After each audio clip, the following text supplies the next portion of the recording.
सच के साथ। नमस्कार, सिटी वाराणसी लाइव में आप सभी का स्वागत है। मैं हूं अमित मिश्रा। आइए देखते हैं आज के हेडलाइंस। भाजपा के राष्ट्रीय प्रवक्ता प्रेम शुक्ला पहुंचे काशी, कहा जीएसटी सुधार केवल रिफॉर्म नहीं बल्कि वास्तव में है खुशियों का पर्व। किराए के मकान में रह रहे सिलीगुड़ी निवासी बीएचयू के छात्र मयंक ने फांसी लगाकर की खुदकुशी, मची सनसनी। दरोगा के हमलावर वकीलों की गिरफ्तारी की मांग को लेकर परिजनों का धरना। और प्रधानमंत्री मोदी के 75वें जन्मदिवस पर नमो घाट पर पहली बार हुई गंगा आरती, शामिल हुए सैकड़ों श्रद्धालु। और अब समाचार विस्तार से। भाजपा के राष्ट्रीय प्रवक्ता प्रेम शुक्ला ने पत्रकार वार्ता में जीएसटी और अब नेक्स्ट जेन जीएसटी सुधार की जमकर तारीफ की। प्रधानमंत्री नरेंद्र मोदी के नेतृत्व में देश ने आजादी के बाद सबसे बड़ा आर्थिक सुधार देखा है। जीएसटी और अब नेक्स्ट जेन जीएसटी सुधारों ने आम उपभोक्ताओं को राहत, व्यापारियों को सरलता और देश की अर्थव्यवस्था को नई ऊंचाई दी है। यह सुधार देश की आम जनता को बड़ी राहत देगा और व्यवस्था में सरलीकरण लाएगा, जो व्यापार करने के माहौल को बेहतर और अधिक प्रभावी बनाएगा। इस ऐतिहासिक सुधार के लिए प्रधानमंत्री नरेंद्र मोदी का हार्दिक अभिनंदन। यह बातें भारतीय जनता पार्टी के राष्ट्रीय प्रवक्ता प्रेम शुक्ला ने सर्किट हाउस में जीएसटी विषयक आयोजित पत्रकार वार्ता को संबोधित करते हुए कही। प्रेम शुक्ला ने कहा कि नवरात्र से पहले ही प्रधानमंत्री नरेंद्र मोदी की सरकार ने देशवासियों को खुशियों का बड़ा तोहफा दिया है। 22 सितंबर से रोजमर्रा की अधिकांश आवश्यक वस्तुएं सस्ती हो जाएंगी। इसका लाभ किसानों, मरीजों, गृहिणियों, व्यापारियों, कर्मचारियों और बच्चों सहित सभी वर्गों को मिलेगा। उन्होंने कहा कि जीएसटी में यह सुधार मांग बढ़ाएगा, निवेश लाएगा और करोड़ों युवाओं को रोजगार देगा। उन्होंने कहा कि हमारी सरकार यह सुनिश्चित करेगी और सख्त निगरानी रखेगी कि उद्योग जगत जीएसटी दरों में कमी का पूरा लाभ उपभोक्ताओं तक पहुंचाए। मर्यादा पुरुषोत्तम भगवान श्री राम ने कर नीति को लेकर जो आदर्श स्थापित किया वह आज भी प्रासंगिक है। श्री रामचरितमानस में गोस्वामी तुलसीदास जी लिखते हैं कि बरसत हर्षत लोग सब करसत लखै न कोई, तुलसी प्रजा सुभागते भूप भानु सो होई। राजा राम कहते हैं कि राजा को टैक्स उसी अनुसार लेना चाहिए जैसे सूर्य धरती से जल सोखते हैं।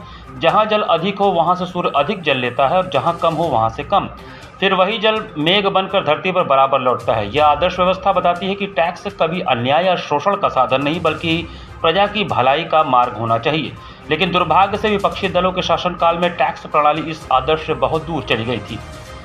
जीएसटी में हुए इस रिफॉर्म से भारत की शानदार अर्थव्यवस्था में पंचरत्न जुड़े हैं। पहला, टैक्स सिस्टम कहीं अधिक सिंपल हुआ। दूसरा, भारत के नागरिकों की क्वालिटी ऑफ लाइफ और बढ़ेगी। तीसरा, कंजम्पशन और ग्रोथ दोनों को नया बूस्टर मिलेगा। चौथा, ईज ऑफ डूइंग बिजनेस से निवेश और नौकरी को बल मिलेगा। और पांचवा, विकसित भारत के लिए कोऑपरेटिव फेडरलिज्म यानी राज्यों और केंद्र की साझेदारी और मजबूत होगी। राष्ट्रीय प्रवक्ता प्रेम शुक्ला ने आगे कहा कि कांग्रेस सरकार ने ऐसे आपका मंथली बजट बढ़ाया हुआ था, यह कोई भूल नहीं सकता। कांग्रेस सरकार में एक तरफ विभिन्न प्रकार के टैक्स सिरदर्द थे, वहीं दूसरी तरफ रोजमर्रा की महंगाई घर का बजट बिगाड़ देती थी। टूथपेस्ट, साबुन, हेयर ऑयल, इन पर 27% टैक्स आप देते थे। खाने की प्लेट, कप प्लेट, चम्मच ऐसे सामान 18 से लेकर 28% तक टैक्स हुआ करता था। 17% बच्चों की टॉफ़ी पर, 21% साइकिल पर, 17% सिलाई मशीन पर, 16% होटल के कमरे की बुकिंग पर, 14% टैक्स हुआ करता था। अब ऐसे हर सामान और सर्विस पर सिर्फ और सिर्फ 5% टैक्स लगेगा। कांग्रेस के राज में घर बनाना बहुत ही महंगा काम था, क्योंकि इस सीमेंट पर कांग्रेस सरकार का 29% टैक्स वसूलती थी। जैसे तैसे घर बना लिया तो एसी और टीवी या पंखा कुछ भी लाना हो वह भी महंगा हो जाता था, क्योंकि कांग्रेस सरकार ऐसे सामानों पर 31% टैक्स वसूलती थी। अब हमारी सरकार ने ऐसे हर सामान पर टैक्स को 18% कर दिया है, करीब करीब आधा कर दिया है। ट्रैक्टर हो या सिंचाई के उपकरण हो, हाथ के औजार हो, पंपिंग सेट हो, ऐसे उपकरणों पर 12 से 14% तक टैक्स दिया जाता था। अब ऐसे अनेक सामानों पर जीएसटी 0 या 5% कर दिया गया है। नौजवानों को एक और फायदा फिटनेस के सेक्टर में भी होने वाला है। जिम, सैलून और योग जैसे सर्विस पर टैक्स कम कर दिया गया है। निर्वाचन आयोग ने एक ट्वीट के माध्यम से ये स्पष्ट किया है कि राहुल गांधी के आरोप पूरी तरह से निराधार हैं। कोई भी व्यक्ति, प्राइवेट पर्सन, किसी अन्य व्यक्ति के मतदाता सूची से नाम को डिलीट नहीं कर सकता। और जो कर्नाटक में इस तरह का प्रयास हुआ था उसका एफआईआर 2022-23 में स्वयं इलेक्शन कमीशन ने किया हुआ है। उस एफआईआर की जांच कर्नाटक सरकार क्यों नहीं करती? राहुल गांधी कर्नाटक सरकार को क्यों नहीं निर्देश देते? तो राहुल गांधी पूरे देश की संवैधानिक व्यवस्था पर अविश्वास पैदा करने का सोरोस गिरोह के षड्यंत्र का एक अंग है और वो प्रयास कर रहे हैं। हर बार उनकी झूठ बेनकाब होती है। काशी हिंदू विश्वविद्यालय के परास्नातक के 22 वर्षीय छात्र विधान विश्वकर्मा के आत्महत्या कर लिए जाने से सनसनी फैल गई। बीएचयू पीजी के छात्र विधान विश्वकर्मा ने आत्महत्या कर लिया। उसके कमरे से बाहर न आने पर साथियों ने पुलिस को सूचना दी थी, जिस पर पुलिस कमरे का दरवाजा तोड़कर अंदर घुसी। अंदर देखा कि पंखे के सहारे छात्र का शव फंदे से लटक रहा था। पुलिस ने शव को नीचे उतारा। छात्र के परिजनों को सूचना देने के बाद पुलिस ने शव को पोस्टमार्टम के लिए भेज दिया। छात्र सिलीगुड़ी पश्चिम बंगाल का निवासी था। घटना चितईपुर थाना क्षेत्र की है। सिलीगुड़ी पश्चिम बंगाल निवासी विधान विश्वकर्मा, जो 22 वर्ष का था, बीएचयू से पोस्ट ग्रेजुएशन की पढ़ाई कर रहा था। वह नसीरपुर इलाके में किराए के मकान में रह रहा था। गुरुवार को विधान विश्वकर्मा के पिता ने बेटे को फ़ोन किया, मगर विधान ने कॉल रिसीव नहीं किया। इसके बाद दोपहर करीब 2:30 बजे विधान के पिता ने फिर कॉल किया, मगर कॉल नहीं उठा। इसके बाद उन्होंने विधान के दोस्त को कॉल किया, कहा मेरा बेटा फ़ोन नहीं उठा रहा है, उससे बोलो कॉल करो, मुझसे बात करो। उसके बाद दोस्त विधान के कमरे के पास पहुंचा। उसने दरवाज़ा खटखटाया, मगर अंदर से कोई आवाज़ नहीं आई। फिर उसने मकान मालिक को बुलाया। उन्होंने बताया कि आज सुबह से ही वो कमरे से बाहर नहीं आया है। उन्होंने करीब 10 मिनट तक दरवाज़ा खटखटाया और आवाज़ दी, मगर अंदर से कोई उत्तर नहीं मिला। शाम करीब 4 बजे पुलिस को सूचना दी गई। चितईपुर थाना पुलिस और फॉरेंसिक टीम पहुंची। पुलिसकर्मियों ने रॉड से दरवाज़ा तोड़ा। अंदर देखा कि पंखे से रस्सी के सहारे विधान का शव लटक रहा था। एसीपी भेलूपुर गौरव कुमार घटनास्थल पहुंचे। उन्होंने बताया कि प्रथम दृष्टया यह आत्महत्या का मामला प्रतीत होता है, लेकिन अभी कोई ठोस निष्कर्ष निकालना जल्दबाजी होगी। पोस्टमार्टम रिपोर्ट आने के बाद कार्रवाई की जाएगी। उन्होंने बताया पुलिस ने मृतक का मोबाइल, लैपटॉप और कमरे में मौजूद अन्य सामानों को कब्जे में ले लिया है। घटनास्थल से कोई सुसाइड नोट नहीं मिला है। फॉरेंसिक टीम ने कमरे से साक्ष्य एकत्र किए और अंगुलियों के निशान भी लिए हैं। अत्यंत ही दुखद और हम सब शॉक्ड में हैं इस समय, क्योंकि चूँकि लड़का विधान विश्वकर्मा सिलीगुड़ी का रहने वाला था, वह पश्चिम बंगाल से, और बहुत ही पढ़ने में अच्छा यूपीएससी की तैयारी भी कर रहा था। और कल तक तो हम लोग सबसे मुलाकात हुआ था, कल एकदम अच्छा था ये। आज जो है दिन में 1 बजे के आसपास इनके परिवार की ओर से फ़ोन आया कि सुबह से बात भी नहीं हुई है और दरवाज़ा भी इनका जो है खुल नहीं रहा है। तो हम विभाग में ही थे, विभाग से फिर हम आए, कुछ इनके मित्र भी आए, आके देखा तो दरवाज़ा सच में नहीं खुल रहा था। तो हम लोगों ने प्रयास किया कि कैसे पता चले कि क्या अंदर हुआ है, तो नहीं समझ में आ रहा था। तो फिर हम लोगों ने पुलिस को कॉल किया। पुलिस आई है। पुलिस आने के बाद जो खिड़की है, खिड़की से शीशे की खिड़की को थोड़ा सा तोड़ा गया है। वो तोड़ने पे दिख रहा है कि अंदर जो है पंखे के पास ये विधान विश्वकर्मा लटका हुआ है। प्रथम दृष्टया ऐसा प्रतीत हो रहा है कि फांसी लगा के आत्महत्या की गई है। आगे फील्ड यूनिट भी मौके पे जांच की जा रही है। प्राप्त तथ्यों के आधार पर अग्रिम कार्रवाई की जाएगी। सर, कमरे से कोई सुसाइड नोट या कुछ ऐसा मिला? नहीं, अभी तक तो नहीं मिला। मैं भी मौके पे ही था। जांच चल रही है, फील्ड यूनिट साक्ष्य संकलन कर रही है। मंगलवार को कचहरी परिसर में पुलिसकर्मियों के साथ हुई हिंसक घटना को लेकर उनके परिजनों ने पुलिस कमिश्नरेट के बाहर धरना दिया। कचहरी परिसर में मंगलवार को ही हिंसक घटना के बाद पुलिसकर्मियों की सुरक्षा को लेकर गुस्सा लगातार बढ़ रहा है। वकीलों द्वारा दरोगा मिथिलेश प्रजापति और सिपाही राणा प्रसाद पर हुए हमले के 2 दिन बाद गुरुवार की सुबह दरोगा के परिजनों ने पुलिस कमिश्नरेट सीपी कार्यालय के बाहर धरना शुरू कर दिया। उनका कहना है कि आरोपियों पर कड़ी कार्रवाई हो और वर्दी की सुरक्षा को लेकर ठोस कदम उठाए जाएं। यह विवाद एक पुराने जमीन मामले से जुड़ा है। 13 सितंबर को समाधान दिवस पर दोनों पक्षों में कहासुनी हुई थी, जिसके बाद पुलिस ने शांति भंग की कार्रवाई की। वकीलों का आरोप है कि दरोगा ने एक वकील की पिटाई की, जिसके बाद 16 सितंबर को जब यह गो अधिनियम के तहत रिमांड पर्चा लेने कचहरी पहुंचे तो वकीलों ने उन पर हमला कर दिया। इस दौरान उनकी वर्दी फाड़ दी गई और गंभीर चोटें आई। घायल दरोगा को बीएचयू ट्रॉमा सेंटर में भर्ती कराया गया है।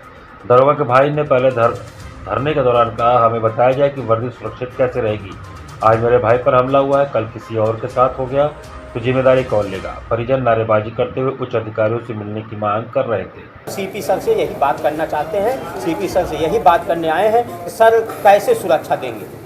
आज जिसने क्या लगता है कि वर्दी सुरक्षित नहीं है? वर्दी सुरक्षित नहीं, कैसे सुरक्षित, वही तो हम पूछना चाहते हैं। कैसे सुरक्षित है भाई? वहाँ मेरा भाई बता रहा है कि मैं आधे घंटे लोगों को फ़ोन करता रहा, आधे घंटे पूरा दरवाज़ा तोड़ करके मारा गया है। पूरी एकदम प्लानिंग थी, प्लानिंग नहीं थी तो कैसे मारा गया? वर्दी की सुरक्षा करने की जिम्मेदारी इनकी है। ये क्या कर रहे हैं? ये तो पूरे जिले को जो है शर्मसार करवा दिए। अगर वर्दी शर्मसार हुई तो क्या ये शर्मसार नहीं हुई है? ये भी तो शर्मसार हुई है ना। तो इनकी क्या जिम्मेदारी कि हमारी वर्दी सुरक्षित रहे। ये बिल्कुल वर्दी सुरक्षित नहीं है, ये पूरे समाज के सामने आ गया, पूरे नेशनल चैनल पे चल रहा है कि किस तरह से वर्दी को शर्मसार किया जा रहा है। कपड़े फाड़े गए हैं, वर्दी फाड़ी गई है। FIR दर्ज होने से कोई मतलब, FIR तो दर्ज हो गया तो हुआ क्या, 3 दिन बीत गया है, कुछ होते दिखाई नहीं दे रहा है। इस प्रकरण में क्या कार्रवाई हो रही है इसके बारे में उनको जानकारी दी गई। उनको बताया गया कि इस प्रकरण में FIR दर्ज कर ली गई है और 10 लोगों को इसमें नामजद किया गया है। हमारे जो बड़ला जोन के अधिकारी हैं वो CCTV देख करके ऐसे तत्वों को उसमें चिन्हित कर रहे हैं जिन्होंने इस घटना को अंजाम दिया है, जो मारपिटाई में सम्मिलित रहे हैं, और उनका आइडेंटिफिकेशन होते ही उनकी गिरफ्तारी की कार्रवाई की जाएगी। सर, कितने लोगों को चिन्हित किया गया है? देखिए, पुलिस इस प्रकरण में पूरी तरह से जो इंजर्ड परिवार है उसके साथ है और 24 घंटे से कम समय में ही पुलिस ने पूरा मेडिकल करा के FIR दर्ज करके, नामजद FIR दर्ज करके, पूरा CCTV फुटेज वहाँ से प्राप्त करके अपनी कार्रवाई आरंभ कर दी है और अति शीघ्र जो है इसमें आगे की कार्रवाई भी की जाएगी। नकाइन दफलपुर गांव में एक ट्रक की चपेट में आने से 80 वर्षीय वृद्धा चमेला देवी की दर्दनाक मौत हो गई। रोरिया थाना क्षेत्र के नकाइन दफलपुर गांव में आज सुबह एक दर्दनाक हादसा हो गया। पहाड़ी डिग्गा निवासी 80 वर्षीय चमेला देवी अपने नाती के साथ दवा लेने के लिए मिसिरपुर स्वास्थ्य केंद्र जा रही थी। सुबह करीब 10 बजे अचानक सीमेंट से भरा ट्रक गाँव के रास्ते से गुजरा और उसकी चपेट में आने से वृद्धा की मौके पर ही मौत हो गई। स्थानीय लोगों ने आरोप लगाया कि यह रास्ता गांव का है और यहाँ नो एंट्री का नियम लागू है। बावजूद उसके पुलिस की मिलीभगत और पैसे की लालच से ट्रकों के आने जाने का कार्य होता है। ग्रामीणों का कहना है कि इसी लापरवाही के कारण आए दिन हादसे होते रहते हैं। मेरे नानी को ट्रक वाले ने चाप दिया। कहाँ पे घटना हुई है? ये नकाइन और दफलपुर के बीच में मोड़ है। गांव का ही रोड है, ट्रक आती जाती है, कैसे ही घटना? अरे तो ये ग्रामीण क्षेत्र रोड का रोड देख लीजिए कितना फीट का रोड है, मोड़ है, एक तो सोच के चलना चाहिए इन्हें। इनका नाम क्या है? चमेली देवी। और इनके लड़के नहीं, सब 3 बेटियां हैं। क्या नाम है? तीनों का सुशीला, निर्मला, उर्मिला। निर्मला एक्सपायर हो गई है और उसके लड़के हैं, वही लेके जा रहे थे। प्रसाद मोचन कुंड में बड़ी संख्या में मछलियों की मौत के चलते बदबू के कारण श्रद्धालुओं को काफी दिक्कतों का सामना करना पड़ रहा है। वाराणसी के प्रसाद मोचन कुंड पर बड़ी संख्या में मछलियों की मौत से पूरे इलाके में बदबू फैल गई है। इससे पिंडदान और अन्य धार्मिक अनुष्ठान करने आए श्रद्धालु बेहद परेशान हैं। स्थानीय समाज सेवी प्रेम सागर पांडा ने बताया कि अगर नगर निगम यहां पर समय से डस्टबिन की व्यवस्था करता तो स्थिति नहीं बनती। श्रद्धालु पिंडदान के दौरान उपयोग किए गए सामग्री को फेंकने के लिए मजबूरी में तालाब में डाल देते हैं। यही गंदगी और व्यवस्था मछलियों की मौत का कारण बन रही है। पांडा का कहना है कि इस विषय में नगर निगम से कई बार सहयोग मांगा गया, लेकिन कोई ठोस कदम नहीं उठाया गया। दूर दराज से आने वाले लोग जब पवित्र कुंड पर इस स्थिति को देखते हैं तो उनकी धार्मिक भावनाएं भी आहत होती हैं। वजह इस बार नगर निगम ने जो सफाई की व्यवस्था थामी थी वो ढीली पड़ गई है। नगर आयुक्त साहब आए थे, बोले थे कि ऐसा ऐसा व्यवस्था हो जाएगा, गाड़ियाँ लगेंगी, कूड़ा रोड पे नहीं फेंकाएगा। कोई व्यवस्था नहीं हुई। नाव जो पड़ा था, 1 दिन 2 दिन नाव चला, नाव सफाई हो रहा था, अब नाव भी हटा लिया गया। अगर रोज़ की रोज़ सफाइयाँ होती है, पिंड निकलता रहता बाहर, तो इतनी मछलियाँ नहीं मरती। बार बार हम लोग बार कह रहे हैं कि नाव डलवाइए, नाव वाले सफा। उसके बाद जो भी 2 दिन 4 दिन नाव वाले थे, नाव वाले को अलग से जो भी उसका खर्चा पर्चा होता था हम लोग 100 200 500 दे देते तो भाई सफाई करते रहे। लेकिन 3 दिन 4 दिन से जब ज़्यादा भीड़ चालू हुई है, नगर निगम से कोई व्यवस्था हमारे तरफ नहीं आ रही है। न कूड़ा उठाने की व्यवस्था हो पा रही है, न यहाँ से सफाई की व्यवस्था हो पा रही है। यहाँ पर वक्त चला छोटे से ब्रेक का। बने रहिए सिटी वाराणसी लाइव के साथ। वाराणसी लाइव, सच के साथ।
सच के साथ। ब्रेक के बाद आपका स्वागत है।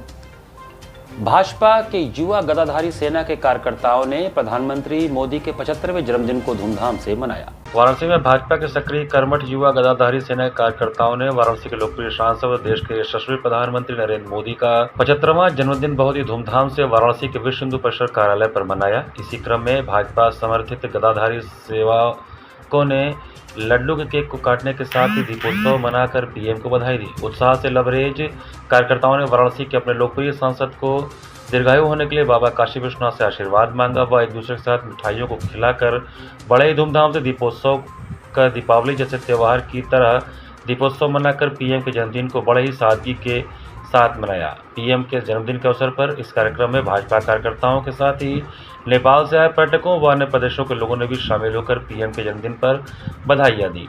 कार्यक्रम में प्रमुख रूप से शिवनारायण गुप्ता, रतन सिंह, आशीष गुप्ता, पूर्व मंडल अध्यक्ष बांकेलाल, संजीव गुप्ता, रामनारायण जी, राजन बिंद, धर्मवीर मौर्य, प्रेम पासी, पप्पू सोनकर, विवेक मौर्य, अजय प्रताप सिंह, मनोज पाल, अरुण प्रताप सिंह, अभिषेक सिंह, विजय यादव, अजीत जी, भूपेन्द्र जी, सत्यप्रकाश जी, विजय श्रीवास्तव, उदय, धर्मेंद्र सिंह, आनंद, खुशबू, रमाकांत राय, सतीश गुप्ता, अभिषेक सिंह, आलोक जी व अन्य दर्जनों की संख्या में कार्यकर्ता मौजूद रहे। यशस्वी प्रधानमंत्री और वाराणसी के सांसद माननीय श्री नरेंद्र मोदी जी का पूरे 75वां साल है, जन्मदिन पूरे देश में मनाया जा रहा है। इसको लेकर के वाराणसी में भी हम सभी भाजपा कार्यकर्ताओं द्वारा विश्व हिंदू परिषद कार्यालय पर आज इस जन्मोत्सव का महापर्व मनाया है। वाराणसी के सहित वाराणसी के साथ साथ पूरे प्रदेश से भी अन्य जगहों से भी तमाम ऐसे जो भाजपा कार्यकर्ता थे वह इस कार्यक्रम में सम्मिलित हुए हैं। दीपोत्सव का कार्यक्रम हम लोगों ने करके पीएम के जन्मदिन को भव्य मनाया है और साथ ही में लड्डू को केक को काट करके लोगों को लड्डू खिलाई है, मिठाइयाँ बांटी है और जन्मोत्सव को बहुत ही धूमधाम से मनाया है। हम सभी लोग यह कामना बाबा विश्वनाथ से कामना करते हैं कि हम लोग यशस्वी प्रधानमंत्री लगातार दीर्घायु हो और लगातार दर हमेशा इसी तरह प्रधानमंत्री हम लोग मिलते रहे, वाराणसी के सांसद बने रहे। प्रधानमंत्री के 75वें जन्मदिवस से नमो घाट पर भव्य गंगा आरती का शुभारंभ हुआ। पीएम मोदी के 75वें जन्मदिवस पर नमो घाट पर भव्य गंगा आरती का आयोजन किया गया, जिसका पूर्व मंत्री एवं शहर दक्षिण वाराणसी के विधायक डॉक्टर नीलकंठ तिवारी ने दीप प्रज्वलित कर अनुष्ठान का शुभारंभ किया। इस घाट पर इससे पहले कभी गंगा आरती का आयोजन नहीं हुआ। पीएम मोदी के जन्मदिवस के विशेष अवसर पर गंगा आरती प्रारंभ हुआ। प्रथम दिन सैकड़ों दर्शक गंगा आरती में शामिल हुए। पूर्व मंत्री एवं विधायक डॉक्टर नीलकंठ तिवारी ने कहा कि प्रतिदिन हजारों पर्यटकों का आवागमन इस घाट पर होता है, ऐसे में यह आयोजन पर्यटन की दृष्टि से भी विशेष स्थान रखता है। वहीं प्रमोद कुमार मिश्रा ने कार्यक्रम का संचालन किया।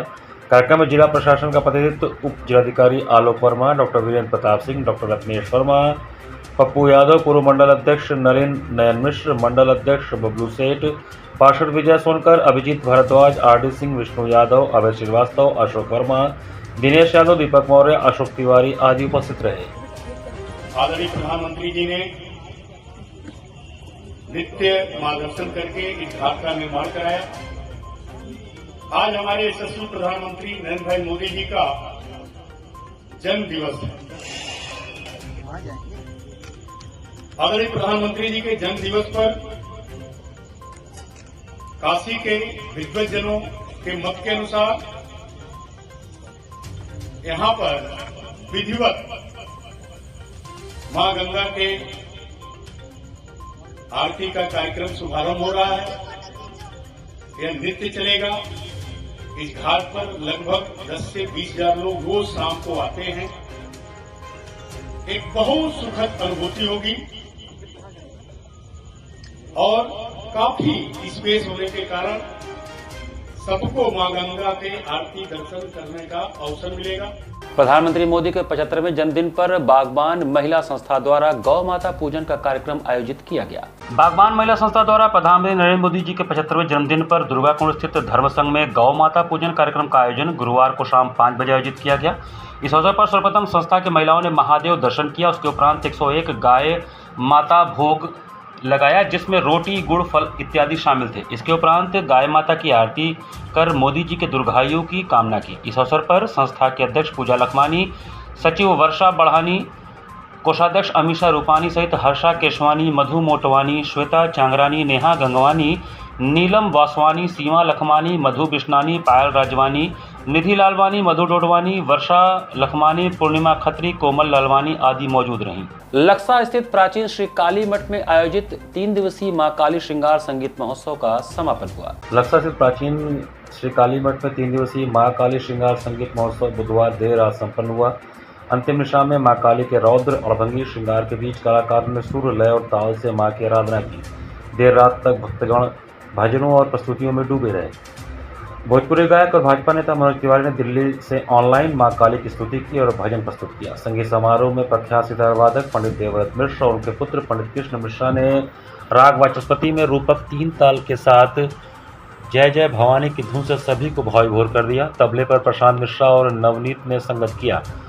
कथक नृत्यांगना डॉक्टर ममता टंडन की शिष्याएं मांडवी सिंह, शांभवी सेठ और श्रुति सेठ ने या देवी सर्वभूतेषु पर मनमोहक नृत्य प्रस्तुत किया। कथक नृत्यांगना शिल्पा राय ने गणेश वंदना और दुर्गा स्तुति से मंच सजाया। तबला वादक दीपक सिंह ने अपनी प्रस्तुति से तालियां बटोरी। अपर्णा मौर्य, यथार्थ दुबे, दिव्या दुबे और स्नेहा ने मां काली को समर्पित भजनों की प्रस्तुतियां दी। इसके अलावा रविंद्र सिंह ज्योति, डॉक्टर अमलेश शुक्ला, अमन, वीरेंद्र वीर, पूजा मुदनवाल और सनी मिश्रा समेत कई कलाकारों ने देर रात तक हाजिरी लगाई। कार्यक्रम में प्रदेश के आयुष मंत्री डॉक्टर दयाशंकर मिश्र दयालु, विधायक सौरभ श्रीवास्तव और महात्मा गांधी काशी विद्यापीठ के प्रोफेसर अजीत कुमार शुक्ल ने कलाकारों को सम्मानित किया। इससे पहले मंदिर के प्रधान पुजारी पंडित विकास दुबे काका गुरु ने मां काली को स्नान और श्रृंगार कर रजत प्रतीकात्मक नरमुंड माला धारण कराया। पूरे कार्यक्रम का संचालन गीतकार कन्हैया दुबे केडी ने किया।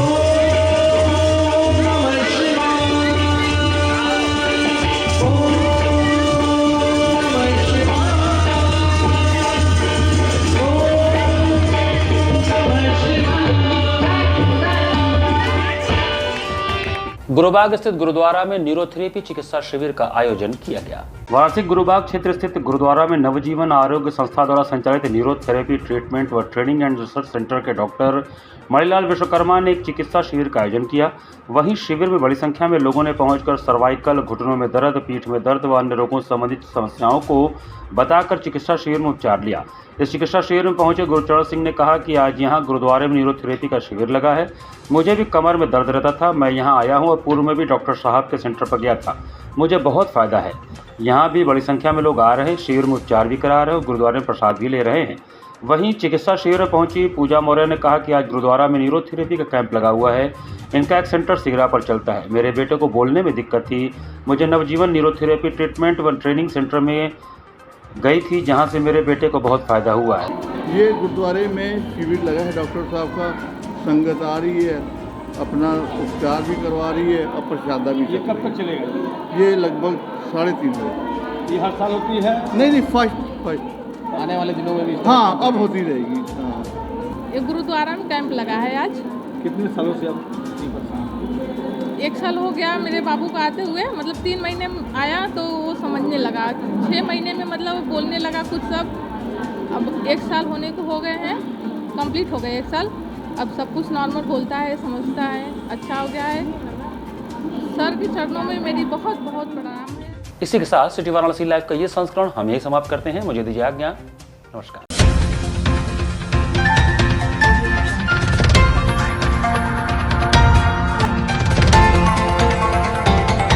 वाराणसी लाइव, सच के साथ।